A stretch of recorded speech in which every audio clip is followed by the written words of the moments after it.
Panic in Vancouver. Could we be on the cusp of some pretty big moves? Today what we're doing is going into a deep dive into Vancouver Canucks second line center territory because there is a conversation we can have about where things go this season. Take a look at this. It was Donnie and Dolly's program from earlier Friday that asks what's next on tap for the Vancouver Canucks. Czech TV's Rick Dhaliwal was on the program to provide the scoop, and we had Vancouver Canucks news summaries go out there and summarize what it was that Dolly said. Now, we can go into the entire spectrum of what it is Dhaliwal highlights on the program between Quinn Hughes, Garland, Demko, Besser, Ryan Johnson, and the Kraken Canucks Prospect Showcase, but I wanted to talk about center ice depth. This is what Dhaliwal spoke about on Halford and Bruff, asking the question if the Vancouver Canucks will panic if Filip Chytil cannot be a credible second-line center by the 20 to 25 game mark. The Canucks thus far have been reluctant to trade Lekaramaki and Villander.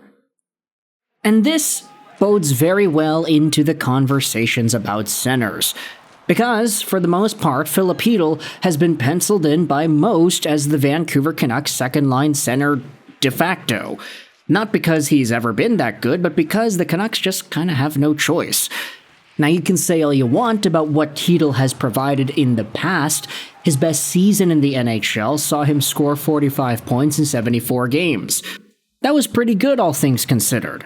But it was 2 years removed from a pretty injury-plagued past few years for Filip Chytil.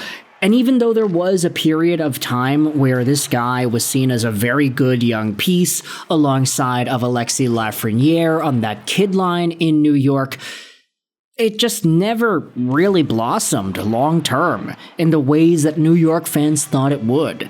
That's not to discredit the idea that Chytil has talent and can be a top 6 player, but now he's entering that territory because he's kind of got no choice. If he's good enough to stick around there, then okay. If he's healthy enough, which is another issue, then even better. But if he's not either of those two things, then I think the possibility of Vancouver panicking can bring itself up in the form of either making some sort of a panic trade, or maybe promoting a guy like Atiu Ratu into the second line. Okay, do we want to go out there and do that? Is that really the deal that we need to dive into? Okay, we're talking about Filip Chytil at second line C. Let's not try to put Atiu Ratu into that spot. I mean, hey, who knows? It could work. Pia Suter was a first line center, and he was pretty good in that role for a good chunk of the previous campaign. Elias Pettersson needs to, of course, be the best player that he can be. We're all operating under the assumption that he will be better than he was the previous campaign. But for Filip Chytil, it's a lot more difficult to give him that benefit of the doubt, mostly because of his injury history. Even Rangers fans always said the same thing. Oh, this guy's one hit away from ending his career. This guy is on the cusp of breaking out, but also on the cusp of a life-changing injury. For what it's worth, we do have ourselves some words from the man himself. I'll leave a link in the description to this article posted on CanucksArmy.com by Corey McQuay. It's all up to me. Canucks centerman Filip Chytil on his outlook for next season, his off-season training, and more. This article dives into what Filip Chytil spoke about on the 100 Canucks podcast with John Shannon and Landon Ferraro. There are a bunch of quotes in here that I thought were interesting. The article talks about Filip Chytil's brother, who happens to be a strength coach and is an active participant in Chytil's offseason. The brothers are putting an emphasis on injury prevention.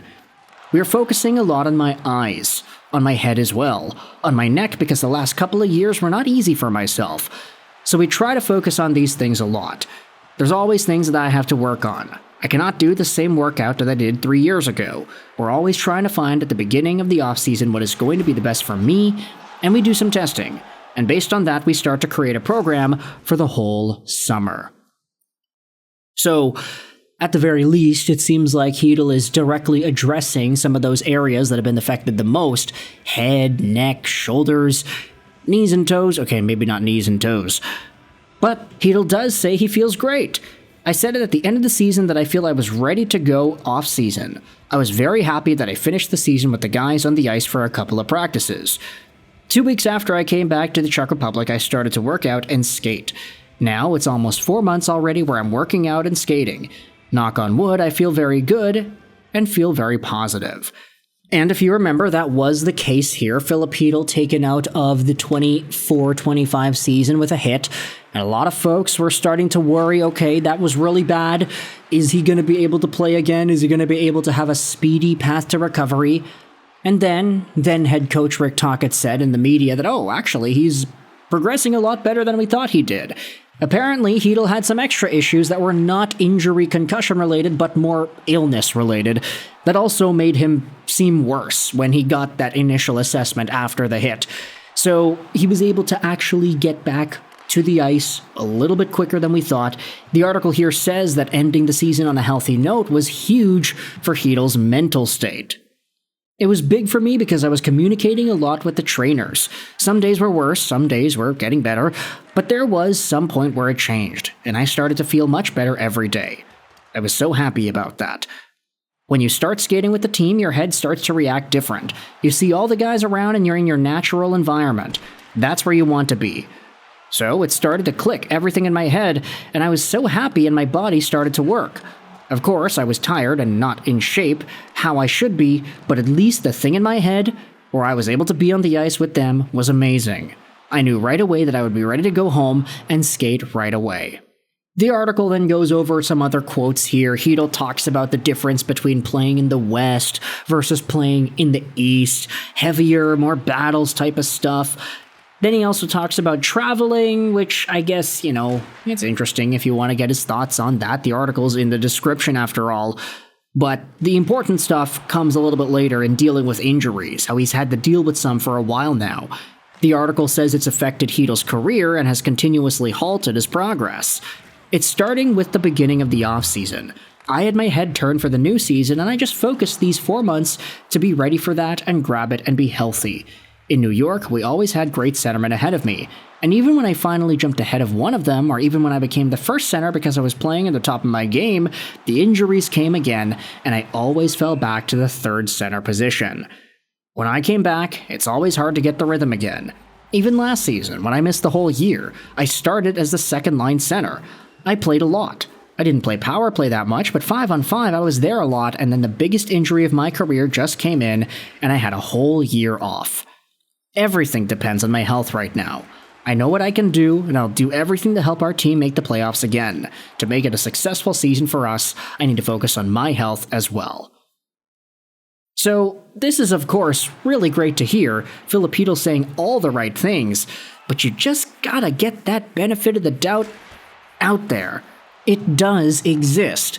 And if it ends up coming to fruition, how do the Vancouver Canucks respond?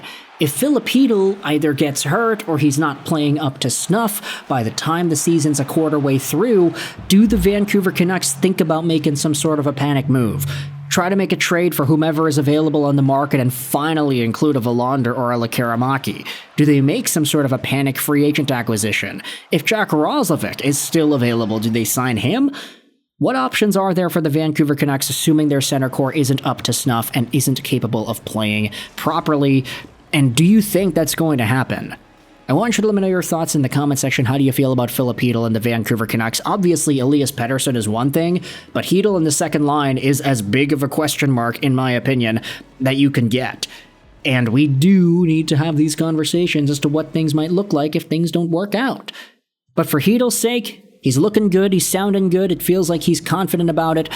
So we have to, of course, give him that room to show off what he has accomplished. With that in mind, I want you to let me know your thoughts in the comment section below. Filip Chytil, the Canucks, the trades. Is there a panic trade in the works that's possible? Let me know what you think. I hope you enjoyed this. And bye.